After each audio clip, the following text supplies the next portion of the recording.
नमस्कार। विश्वास का एक स्वरूप आप सभी को दिखाई दे रहा होगा और यकीनन अब ये किसी परिचय का मोहताज नहीं है। विश्वास के इस स्वरूप से गत 9 दिनों में 29 अक्टूबर से लेकर 6 नवंबर के दौरान हम में से हर एक व्यक्ति किसी न किसी रूप से जुड़ा होगा। चाहे हम यहाँ आकर रामकथा का आनंद ले रहे होंगे, चाहे इस परिसर को देख कर बड़ा ही अद्भुत एहसास जी रहे होंगे, चाहे इस सड़क के किनारे से गुजर रहे होंगे कभी किसी यात्रा के दौरान, या फिर अपने घर पर बैठे, या फिर हम जहाँ कहीं भी रहते हैं वहाँ पर मीडिया के माध्यम से, खबरों के माध्यम से इस स्वरूप से जुड़ रहे होंगे। मगर यकीन है कि गत 9 दिनों में देश का प्रत्येक व्यक्ति विश्वास के स्वरूप से किसी न किसी रूप से अवश्य जुड़ा होगा और ये जुड़ाव यकीनन अद्भुत है, आनंदमयी है। उसके लिए तमाम शब्द कम पड़ जाते हैं। चाहे मैं अद्भुत बोलूँ, ऐसे अनुपम, अविस्मरणीय, अलौकिक, तमाम शब्द कम पड़ जाते हैं और उन शब्दों को जुटाकर इसको कार्यक्रम को आज तक पहुँचाना वास्तव में एक मुश्किल कार्य है।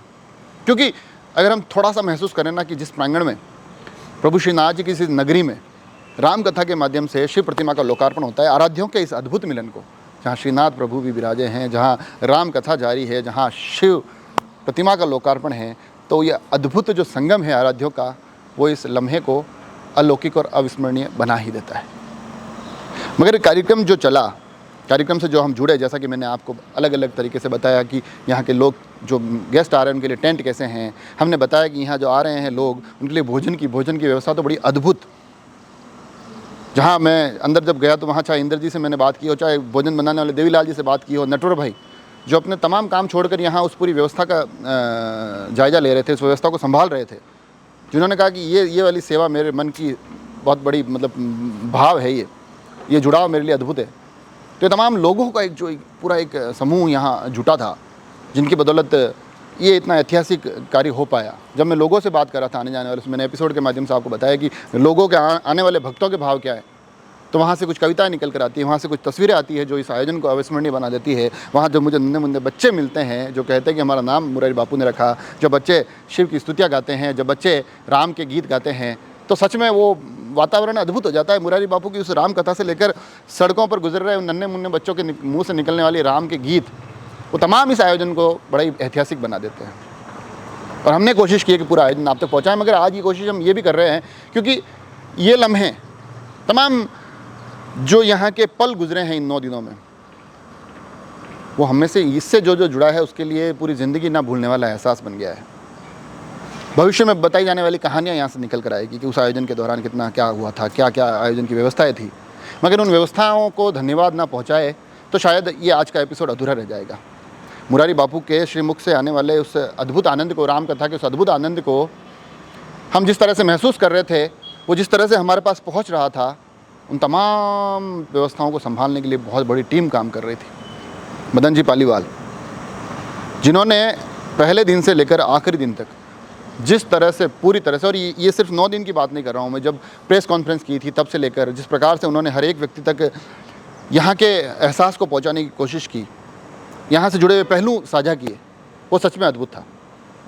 उनके साथ प्रकाश जी, मंत्रराज जी, ये तमाम लोग बड़ी बेहतरीन तरीके से जुड़े हुए थे। लिस्ट को अगर थोड़ी सी, क्योंकि मीडिया से जुड़े हुए लोग थे और मीडिया वालों को जो मैनेजमेंट मैं देख रहा था जिस प्रकार से, तो उन्होंने जो बारीकियाँ छोटी छोटी साझा की और उसमें सबसे अच्छा लगता था मुझे। फिर चाहे हम मीडिया के जो ये हेड थे, जो 2 चेहरे बड़ी सक्रियता के साथ ये यहाँ काम कर रहे थे, जयप्रकाश जी माली, नितिन जी आमेटा, ये लोग जो हमसे बारीकियाँ साझा कर रहे थे, उन बारीकियों में ये बताया जा रहा था कि इस शिव प्रतिमा से जुड़े हुए तथ्य क्या है।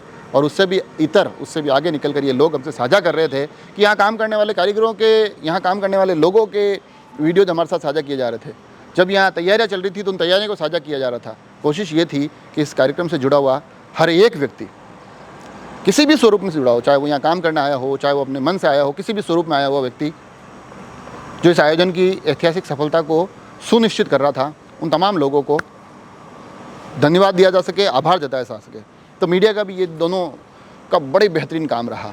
और उसके बाद अगर हम थोड़ा सा और आगे बढ़े, जैसा कि मैं नटवर भाई वाले इंटरव्यू में आपने सुना भी था, 650 से 700 स्वयंसेवक ऐसे जो बिना किसी शुल्क के यहाँ आकर काम कर रहे थे। नाथद्वारा की तमाम होटलें फुल थी। यहाँ आने वाले हर एक अतिथि को बड़े ही खुले दिल के साथ स्वागत किया जा रहा था। हर रोज़ खबरें आती थी कि तमाम नेता, तमाम वीवीआईपी सभी लोग यहाँ आ रहे थे। हालांकि सांस्कृतिक कार्यक्रम में थोड़ा सा खलल पड़ा। 2 कार्यक्रम बड़े अच्छे हुए, मगर हंसराज रघुवंशी के कार्यक्रम में जिस प्रकार से भीड़ उमड़ी, उसके बाद की जो थोड़ी बहुत अव्यवस्था है, हालांकि इन चीज़ों को भूल जाना चाहिए, मगर उसके बाद जो 2 कार्यक्रम जिनका बड़े लंबे समय से इंतज़ार था वो नहीं हो पाए। मगर खुशखबरी ये आ रही है कि बहुत जल्दी वो होने वाले हैं और इसी प्रांगण में होने वाले हैं। तो ये जो पूरा एक कार्यक्रम, एक पूरी फहरिस्त, वो यकीनन बड़ी बेहतरीन थी।